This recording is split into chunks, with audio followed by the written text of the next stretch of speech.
श्री दत्तात्रेय प्रभू महाराज की जय। आजची लीळा आहे हंसावतार सृष्ट सांप्रत सृष्टीच्या आरंभी सनक सनकादिकांना ज्ञानदान। तत्पूर्वी कैवल्य दर्शन प्रकाशन दर्शकांचे हार्दिक स्वागत आहे आणि जे या व्हिडिओला दत्तात्रेयांच्या लीळा आवडीने पाहतात त्यांचं अभिनंदन आणि या व्हिडिओला लाईक शेअर आणि सबस्क्राईब करतात त्यांचे आभार मानतो। अनंत ब्रह्मांड नायक आनंदगंध परमपिता परब्रह्म परात्पर परमेश्वराला सांप्रत सृष्टी आरंभी पुन्हा सृष्टी रचनेची प्रवृत्ती झाली। पूर्वोक्त प्रकारे योगमायेने सृष्टी रचना केली। ब्रह्मदेवाला मानववंशाच्या तथा चराचर भूतप्राणी मात्रांच्या शरीर निर्मितीसाठी चेष्टकत्व केले। ब्रह्मदेवाने सर्वप्रथम कृतयुगात मानसिक संकल्पनेने सनंदन सनतकुमार आणि सनातन अशा 4 सौंदर्यसंपन्न तेजस्वी पुरुषांची निर्मिती केली, परंतु पूर्वसंस्कारामुळे जन्मतः ते निवृत्तीपरायण निघाले। त्यांनी पुढे काहीही निर्माण न करता परम सत्याचा शोध घेण्यातच ते ध्यानमग्न झाले।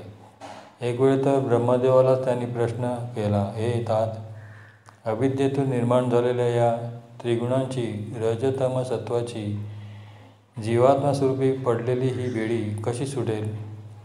या त्रिगुणांमुळेच पुन्हा जन्म पुन्हा मरण या सुखदुःखादी द्वंद्वात हा जीवात्मा अडकला आहे।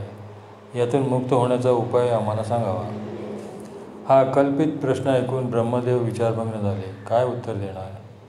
या बेडीत त्रिगुणात तर मीच स्वतः अडकलो आहे, असा विचार करून त्यांनी त्या अदृश्यमान परात्पराचे ध्यान केले व समाधिस्थ झाले। ज्ञान ग्रहण करायचे हे खरे अधिकारी आहेत असे ओळखून परमेश्वराने मायेला अवतरण्याची प्रवृत्ती जाणवली। मायेने त्वरित हंसदेह धारण केला। त्या मायापुरात हंसावतार धारण करून परमेश्वराने सनकादिकांना ज्ञान दिले आणि हंसावताराने सत्वर निजधामी गमन केले। परमेश्वराचा हा विलक्षण असा अवतार होता। ब्रह्मदेवाला काही कळले नाही। जेव्हा ब्रह्मदेवाची समाधी भंगली तेव्हा सनकादिकांनी त्यांना वंदन करून तपाचरणासाठी जाण्याची अनुमती मागितली। ब्रह्मदेवाची आज्ञा घेऊन ते त्या ज्ञानाच्या आदेशानुसार चित्तवृत्तींचे नियमन करून अनासक्त वृत्तीने तपाचरण करण्यासाठी सात्विक आणि एकांतस्थळी निघून गेले। बस इथपर्यंत झाले। दंडवत। श्री दत्तात्रेय प्रभू महाराज की जय। तुम्ही सर्वजण या लीळेला जेवढं लाईक शेअर आणि सबस्क्राईब कराल तेवढाच माझा उत्साह व्हिडिओ तयार करण्यामध्ये आणखीन जास्त वाढीस लागेल आणि मला ही आवडी आहे आणि माझा स्वप्रयत्न आहे तुमच्या सर्व सामाजिक स्तरातील ईश्वरीचे जे साधनवंत जे आहेत त्यांना आवडी निर्माण व्हावी, आणखीन यथार्थ ज्ञान मिळावे आणि माझा पण वेळ ईश्वरीच्या भक्तिमार्गात लेखी लागतो आणि हा प्रयत्न असा चालू ठेवण्यासाठी तुमचं प्रोत्साहन आवश्यक आहे।